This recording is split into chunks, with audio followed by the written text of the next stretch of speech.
Alors, la taxe Tobin, de même que d'autres taxes internationales, eh bien, c'est une nécessité que les gens reconnaissent de plus en plus. Ça correspond à une logique qui est très, très simple, finalement.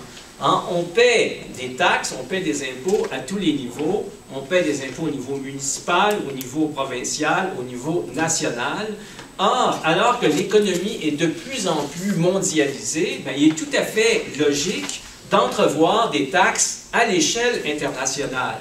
Hein? Et c'est tout à fait dans le discours, par exemple, de quelqu'un comme Paul Krugman. Donc, c'est quelque chose qui est naturel, mais qui reste quand même à établir. Alors, cette fiscalité internationale permettrait de s'attaquer quand même à un problème qui est majeur, je dirais un problème essentiel, c'est celui de la distribution de la richesse. Alors, j'aimerais vous lancer quelques statistiques qui sont peut-être familières, hein, qu'on répète souvent, mais je pense que c'est bon de se les répéter, c'est bon de toujours se les rappeler à l'esprit parce que ça révèle quelque chose qui est absolument fondamental dans la façon dont le monde fonctionne aujourd'hui. Eh bien, les 1% les plus riches ont autant que 57% les plus pauvres aujourd'hui. 25 millions des Américains les plus aisés ont un revenu équivalent à celui des 2 milliards les plus pauvres. 5% de la population possède 75% des actifs mondiaux. Et aux États-Unis, le salaire des grands patrons est de 400 fois supérieur à celui de leurs employés. Donc, je répète ces choses-là parce que dans ceux qui s'opposent à cette idée d'une taxe sur les transactions financières, et ça, j'ai lu ça systématiquement dans de très nombreux textes, eh bien, ils vont souvent s'attaquer à la faisabilité de la taxe, ils vont souvent s'attaquer au peu d'effet de cette taxe sur la spéculation, mais jamais ils proposent quelque chose en échange pour s'attaquer à ce problème des inégalités. Hein? Donc, et cette taxe-là, quand même, c'est quelque chose qui est tout à fait essentiel.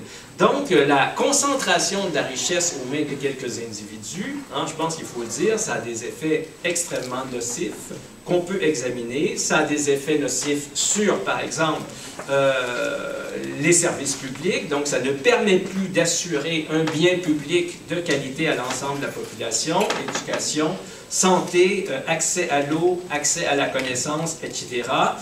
Ça fait que le problème de la pauvreté est quelque chose qui semble absolument difficile à résoudre, sinon impossible à résoudre, donc autre problème. Et ça fait aussi qu'il semble qu'il n'y a plus moyen actuellement, là, et on le voit avec la crise, on le voit peut-être avec les mesures qu'Obama tente désespérément d'imposer aux États-Unis, il semble qu'il n'y ait plus rien à faire pour bloquer cette espèce d'avidité, hein, des gens très riches qui non seulement possèdent énormément, mais veulent toujours en avoir plus. Et je vais vous citer Gandhi, hein, qui va dire « Il y a suffisamment de ressources sur cette planète pour répondre aux besoins de tous, mais pas assez pour satisfaire le désir de possession au sens de cupidité de chacun. Hein? » Alors, évidemment, l'idée de mettre des taxes internationales, eh bien, ça s'attaque à ce problème. Il est très clair aussi que les taxes internationales, eh bien, ça se met en place, ça devrait se mettre en place dans un contexte où les États contribuent de moins en moins à redistribuer la richesse. Hein? Alors, donner quelques exemples, on parle de la diminution de la progressivité des impôts. Hein. Avant, on avait quelque chose comme 16 catégories d'imposition, avec les catégories plus élevées qui allaient chercher un pourcentage extrêmement élevé pour l'impôt. Donc, aujourd'hui, on est réduit à 3 catégories, et ce mouvement-là est international. À peu près dans tous les grands pays internationaux, on a réduit de manière considérable la progressivité des impôts. Baisse d'impôts considérable pour les riches, et ça aussi c'est à peu près dans tous les pays. Hein, aux États-Unis c'est absolument faramineux, au Canada c'est marquant aussi, de même que dans un pays comme la France. Facilitation de l'évitement fiscal et de l'évasion fiscale. On a depuis le G20 d'avril l'année dernière beaucoup fait état de cette volonté de s'attaquer aux paradis fiscaux. Mais si on regarde les résultats concrets, eh bien, on s'est attaqué à la chose d'une manière très homéopathique. Donc, on s'est attaqué à quelques fraudeurs, mais le problème des paradis fiscaux, le problème de l'évasion fiscale, le problème de l'évitement fiscal reste un problème tout entier. Hein? Et donc, ça fait que l'État se prive de revenus ou est privé de revenus énormes à cause de ceci. Et ceci dit, ATTAC, on va lancer pendant la prochaine année une campagne sur les paradis fiscaux parce que ça fait partie aussi des choses donc, sur lesquelles il faut intervenir pour régler ce problème-là de la pauvreté, ce problème aussi des écarts toujours plus grands entre les riches et les pauvres.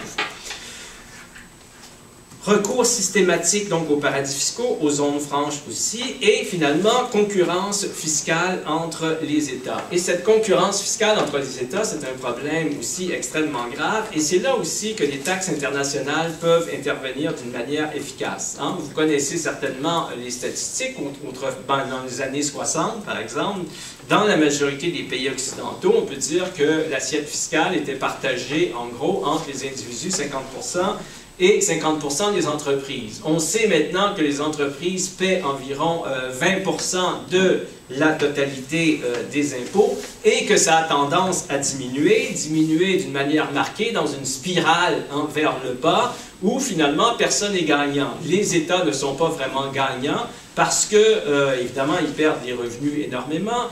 Les citoyens ne sont pas vraiment gagnants parce qu'on souhaite attirer les entreprises par des mesures fiscales avantageuses, mais les entreprises, à cause de la mondialisation, ont la possibilité de déménager d'un pays à l'autre comme ça très rapidement, de fermer une entreprise, d'aller ailleurs, et finalement, c'est certainement pas cette politique qui va réussir finalement à régler le problème. Donc, cette concurrence fiscale est un obstacle majeur aujourd'hui qui peut être résolu par des taxes internationales. Alors, les taxes internationales ont l'avantage de s'appliquer partout hein, et mettre fin ainsi à la concurrence fiscale. Les taxes internationales ont l'avantage de permettre d'accumuler des revenus substantiels. On reviendra plus tard un petit peu sur ça. Je vais préciser c'est quel type de revenu ou quel revenu plus précisément quel type de revenu. Et aussi, les taxes internationales peuvent avoir un effet stabilisateur sur l'économie, donc prévenir un petit peu les crises ou limiter les situations qui permettent aux crises d'arriver. Alors, le modèle de référence, si vous voulez, des taxes internationales, c'est la fameuse taxe Tobin, dont vous avez certainement entendu parler. Alors, c'est une taxe qui a été pensée en 1972, donc ça fait quand même assez longtemps, par un économiste qui s'appelle James Tobin. Alors,